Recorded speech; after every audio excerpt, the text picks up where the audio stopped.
கடந்த 2024 ஆகஸ்ட் மாதத்திலே SDP கட்சியினுடைய அகில இந்திய தலைவர் MK5G அவர்களுடைய வழிகாட்டுதல் அடிப்படையிலே வக்ஃபுடைய உரிமையை மீட்பதற்காக SDP கட்சி துவக்கிய இந்த போராட்டம் என்பது 8 மாதங்களை கடந்து இன்று இந்தியா முழுவதும் தொடர்ந்து மிகப்பெரிய மக்கள் எழுச்சி மிக்க ஒரு போராட்டமாக நடந்து கொண்டிருக்கின்றது. எதற்காக இந்த போராட்டம்?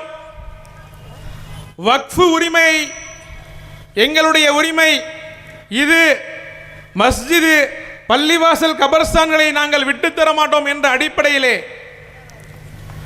வக்ஃபுனுடைய அந்த திருத்த சட்டம் என்பது வக்ஃபு சட்டத்தை திருடுகின்ற விதமாக, உதாரணத்துக்கு சொல்லணும்னு சொன்னா, ஒரு சட்டத்திலே திருத்தம் என்பது 1-2 திருத்தங்கள் வரும்.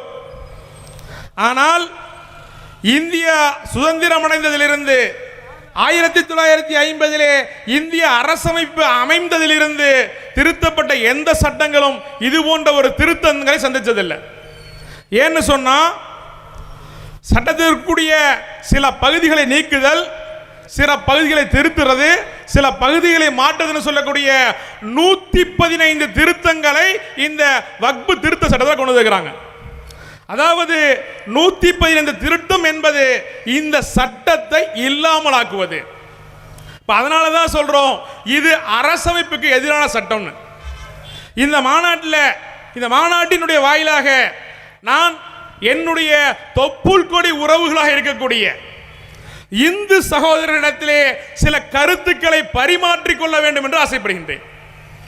ஏன்னு சொன்னா, இந்த தேசத்தினுடைய பெரும்பான்மை சமூகங்களாக இருக்கக்கூடிய இந்துக்களினுடைய பெயரால் யார் இந்துக்களாக இருந்து கொண்டிருக்கின்றார்களோ அந்த இந்துக்களுடைய பெயரால், அவர்களுடைய ஆன்மீகவாதிகளாக இருந்தால் சொல்லலாம், அவர்களுடைய பக்தியினுடைய பெயரால் இந்த தேசத்தின் மீது யாரெல்லாம் அக்கறை கொண்டிருக்கின்றார்களோ அந்த தேசத்தினுடைய நம்பிக்கையின் மீது, தேச பக்தியின் பெயரால் இன்று இந்த தேசம் முழுவதும் இந்துத்துவ பாசிச சங் பரிவார்கள் பல்வேறு விதமான பயங்கரவாத செயல்கள் நடத்தி கொண்டிருக்கின்றார்கள். இந்துக்களுடைய புனிதமாக பார்க்கக்கூடிய காவி உடை என்பது இன்று பயங்கரவாதிகளுடைய அது அடையாளமாக மாற்றப்பட்டு கொண்டிருக்கின்றது. என் அருமை இந்து சொந்தங்களே, நீங்கள் சிந்திக்க வேண்டும் என்ற அடிப்படையில் நான் அந்த கருத்தை உங்களுக்கு முன்வைக்கின்றேன். இந்துத்துவ பாசிசம் என்பது நீங்கள் நினைத்துக் கொண்டிருப்பதை போல ஏதோ சிறுபான்மை சமூகத்துக்கு எதிரானது, முஸ்லிம்களுக்கு எதிரானது, கிறிஸ்தவர்களுக்கு எதிரானது என்பதல்ல, மாறாக மனித சமூகத்திற்கு எதிரானது. இன்னைக்கு இந்த இந்துக்கள் என்பவர்கள் இந்த தேசத்தினுடைய பெரும்பான்மை மக்களாக வசிக்கக்கூடிய யாருமே சக முஸ்லிம்களுக்கு எதிராகவோ கிறிஸ்தவர்களுக்கு எதிராகவோ தங்களுடைய சுண்டுகளை கூட அசைக்காத ஒரு சூழலே அவர்களுடைய பக்தியின் பெயராலும் இந்துக்களுடைய பெயராலும் தான் இந்த தேசத்தினுடைய எல்லா அவலங்களையும் செய்து கொண்டிருக்கின்றார்கள். அதனால தான் சொல்றோம், என் அருமை இந்து சொந்தங்களே, நீங்கள் இந்த இந்துத்துவ சங் பரிவார்களை அடையாளம் கண்டு கொள்ளுங்கள். ஏன்னு சொன்னா, இவர்கள் கொண்டு வரக்கூடிய ஒவ்வொரு சட்டமும் அரசியலமைப்புக்கு எதிரானது. ஏன் அரசியலமைப்புக்கு எதிரான என்பதை அழுத்தம் திருத்தமாக சொல்றோம்னு சொன்னா, இந்த தேசம் என்பது, இந்த இந்தியா என்பது இந்தியாவாக இன்று வரை நிலை பெற்றுக் கொண்டிருக்கின்றது சொன்னா அதுக்கு காரணம் அரசமைப்பு. 1950 இந்தியா குடியரசானதிலிருந்து இந்த 75 வருடத்தில் எமர்ஜென்சின்னு சொல்லக்கூடிய ஒரே ஒரு மோசமான நிகழ்வை தவிர இந்தியா இன்று வரை ஜனநாயகத்தையும் குடியரசையும் பாதுகாத்துக் கொண்டிருக்கிறது.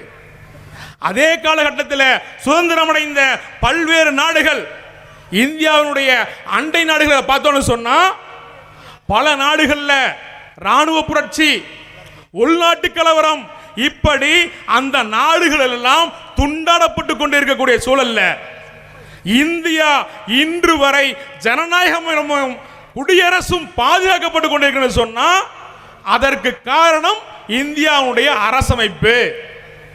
இப்போ இந்த அரசமைப்பு யாருக்கு எதிராக தடையா இருக்குன்னு சொன்னா அவர்களுடைய இலக்காக இருக்கக்கூடிய இந்து ராஷ்டிராவிற்கு தடையாக இருப்பது இந்தியாவுடைய அரசமைப்பு. இந்த அரசமைப்பை இல்லாமலாக்குவதற்கான முயற்சி தான் அவர்கள் செய்யக்கூடிய ஒவ்வொரு சட்டமும். நீங்க நினைச்சிட்டு இருக்கலாம் 370வது பிரிவு அது காஷ்மீர் முஸ்லீம்களுக்கு எதிரானது, முத்தலாக் தடை சட்டம் முஸ்லீம்களுக்கு எதிரானது, பாபர் மசூதினுடைய தீர்ப்பு என்பது முஸ்லீம்களுக்கு எதிரானது, அதே போல பொது சிவில் சட்டம் என்பது முஸ்லீம்களுக்கு எதிரானது. இப்படி ஒவ்வொரு சட்டங்களும் அதே வரிசையில் தான் வக்ஃபினுடைய இந்த திருத்த சட்டமும் இதெல்லாம் என்னது முஸ்லீம்களுக்கு எதிராக என்று உங்களை நம்ப வைத்துக் கொண்டிருக்கின்றார்கள். ஏன்னா இன்னைக்கு அவர்களுடைய செயல் திட்டத்தை செய்வதற்கு இந்துக்கள் வேணும். அப்படி இந்துக்கள் வேணும்னு சொன்னா அந்த இந்துக்களுக்கு எதிராக முஸ்லிம்களை அவர்கள் அவர்களுடைய எதிரியாக கட்டமைக்கப்பட வேண்டும் என்ற அடிப்படையிலே இந்த தேசத்தில் இந்துக்களுக்கு எதிராக முஸ்லிம்களை கட்டமைத்துக் கொண்டிருக்கின்றார்கள். உங்களுக்கு எதிரான எதிரிகள் முஸ்லிம்கள் என்று உங்களை நம்ப வைத்துக் கொண்டிருக்கின்றார்கள். இதை நீங்கள் உணர்ந்து கொள்ள வேண்டும் என்ற அடிப்படையில் தான் சொல்றேன். நீங்கள் இந்துக்களாக இருக்கிறேன்னு சொன்னா உங்களுக்கு உங்களுடைய பெயரால் தான் இது போன்ற சட்டத்திற்கு விரோதமான அரசியலமைப்புக்கு எதிரான ஒவ்வொரு செயல் திட்டத்தையும் இந்த அரசு கொண்டு வருது. உதாரணத்துக்கு சொல்லணும்னு சொன்னா இவர்கள் கொண்டு வரக்கூடிய சட்டத்திற்கு இவர் பேர் வைக்கிற ரொம்ப அழகா வைப்பாங்க. விவசாயிகளுடைய பாதுகாப்பு சட்டம், வேளாண் பாதுகாப்பு சட்டம் யாருக்கு எதிரானது? விவசாயிகளுக்கு எதிரானது. அது முஸ்லீம்கள் மட்டுமல்ல, விவசாயிகள் இந்தியாவில் இருக்கக்கூடிய பெரும்பான்மை சமூக இந்துக்கள் இருக்கிறாங்க. தொழிலாளர் பாதுகாப்பு சட்டம் இவர்கள் கொண்டு வருவதெல்லாம் ரொம்ப பாதுகாப்புன்ற பேர்ல தான். தொழிலாளர்களுக்கு விரோதமான சட்டங்கள், முஸ்லீம்கள் மட்டும் தொழிலாளர்கள் கிடையாது. மோட்டார் வாகன சட்டம் கொண்டு வர தயாராக இருக்கிறோம். இது எல்லாம் யாரெல்லாம் மோட்டார் வாகன தொழில் செய்து கொண்டிருக்கின்றார்களோ அத்தனை பேத்துக்கும் எதிரான சட்டம். இப்படி ஒவ்வொரு சட்டமுமே சட்ட விரோதமாக அடிப்படையில் தான் கொண்டு வந்துட்டு இருக்கிறோம். இந்த அரசமைப்பு என்பதுதான் இந்த தேசத்தினுடைய அரணாக இருந்து கொண்டிருக்கின்றது. இந்த அரசமைப்பை இல்லாமலாக்கணும்னு சொன்னா இந்த தேசத்தினுடைய பாதுகாப்பு சுவராக இருக்கக்கூடிய அந்த அரசமைப்பினுடைய ஒவ்வொரு செங்கலாக உருக வேண்டும் என்ற அடிப்படையில் தான் ஒவ்வொரு செங்கலாக பெயர்த்திருக்கின்ற வேலையைத்தான் இன்று பாசிச இந்துத்துவ சங் பரிவார அரசாங்கம் செய்து கொண்டிருக்கின்றது.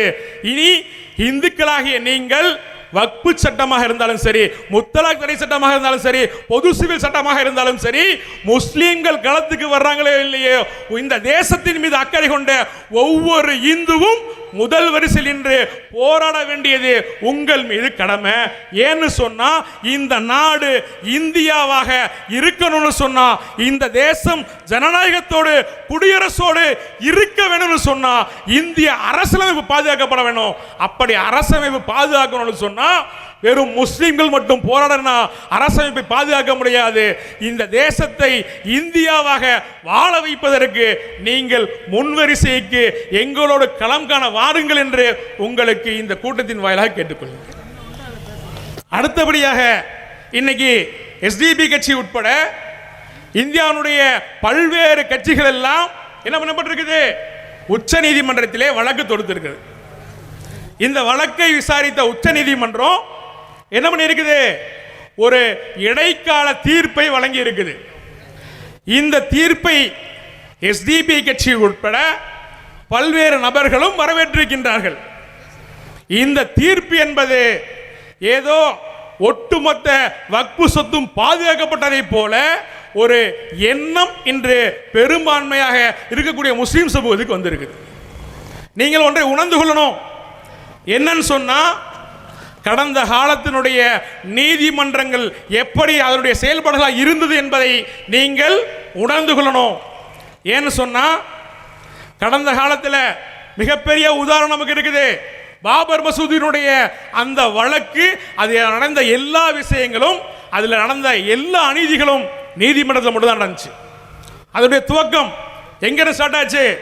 1948 டிசம்பர்ல அன்னைக்கு தொழுதுட்டு வெளியே வந்த இசாவுடைய தொழுகையை முடித்து வெளியே வந்த பள்ளிவாசலை பூட்டிட்டு வந்தவங்க ஃபஜ்ர் தொழுகை போகும்போது என்ன இருந்துச்சு? மினராவுக்கு முன்னால பள்ளிவாசல் மெம்பர்ல அங்களுடைய ராமனுடைய சிலை இருந்தது. அவர்கள் நீதிமன்றத்தின் மீது நம்பிக்கை கொண்டு நீதிமன்றத்துக்கு போனாங்க. அந்த நீதிமன்றத்தில் இருந்த நீதிபதி யார் தெரியுமா? கே நையார்னு சொல்லக்கூடிய ஒரு இந்துத்துவ சங் பரிவார பாசிஸ்ட். என்ன சொன்னாரு? அந்த சிலையை அப்புறப்படுத்தணும்னு சொல்லல, மாறாக பள்ளிவாசலை பூட்டுவதற்காக உத்தரவு கொடுத்தார்.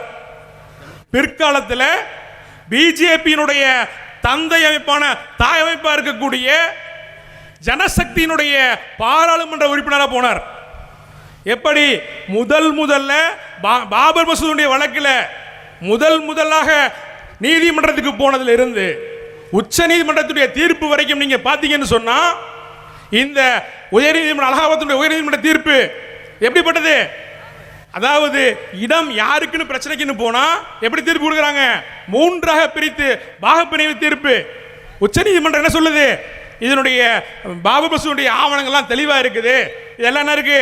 முஸ்லீம் சொந்தமானது தான், ஆனாலும் பெரும்பான்மை சமூகத்தினுடைய நம்பிக்கை தீர்ப்பு கொடுக்கிறேன்னு சொல்லி இப்படி உயர் நீதிமன்றத்திலும் உச்ச நீதிமன்றத்திலும் தீர்ப்பு வழங்கிய நீதிபதிகள் எல்லாம் பிற்காலத்தில் பாராளுமன்ற உறுப்பினர்களாகவும் ஆளுநர்களாக மாறியதை நீங்கள் இந்த பாபர் மசூதியுடைய வழக்கினுடைய வரலாறு உங்க முன்னால இருக்கு. அப்போ அவங்க முன்னாடி ஒரே தீர்வு என்ன தெரியுமா? ஒரு அறிஞர் சொல்லி காமிச்சார். என்னன்னு சொன்னா, நீதி என்பது நீதிமன்றங்களுடைய படிகளில் கிடையாது, மாறாக அது வீதிகளில் இருக்கின்றது. அதாவது மக்கள் போராட்டத்தின் மூலமாக, புரட்சியின் மூலமாக மட்டும்தான் நீதி கிடைக்கும். அப்போ ஏதோ சுப்ரீம் கோர்ட்ல ஒரு 100 பேர் வழக்கு போட்டாங்க, சுப்ரீம் கோர்ட்டினுடைய நீதிபதி நமக்கு சாதகமாக சில கருத்துக்களை சொல்லிட்டாங்க என்பதற்காக நம்முடைய போராட்டத்தினுடைய வீரியத்தை குறைத்தோம்னு சொன்னா, நாம் எப்படி பாபரி பள்ளியை இழந்தோமோ அதே வரிசையில் இனி இருக்கக்கூடிய லட்சக்கணக்கான பள்ளிவாசல்களையும் மதரசாக்களையும், ஏன் நம்மை அடக்கம் செய்வதற்கான கபர்ஸ்தான்களையும் இழக்கக்கூடிய ஒரு சூழல் வந்துரும். நமக்கு முன்னால் இருக்கிற வாய்ப்பு ஒட்டுமொத்த இந்தியாவில் இருக்கக்கூடிய இந்த தேசத்தை நேசிக்கக்கூடிய அனைத்து இந்துக்களையும் ஒருங்கிணைந்து முன்வரிசையில் நின்று நாம் இந்த போராட்டத்தை முன்னெடுப்பதை தவிர வேறு எந்த வாய்ப்பும் நமக்கு முன்னால இல்லை. அப்படிப்பட்ட ஒரு போராட்டத்திற்கு நாம் அனைவரும் தயாராக என்று கேட்டுக்கொண்டு வாய்ப்புக்கு நன்றி. அஸ்ஸலாமு அலைக்கும்.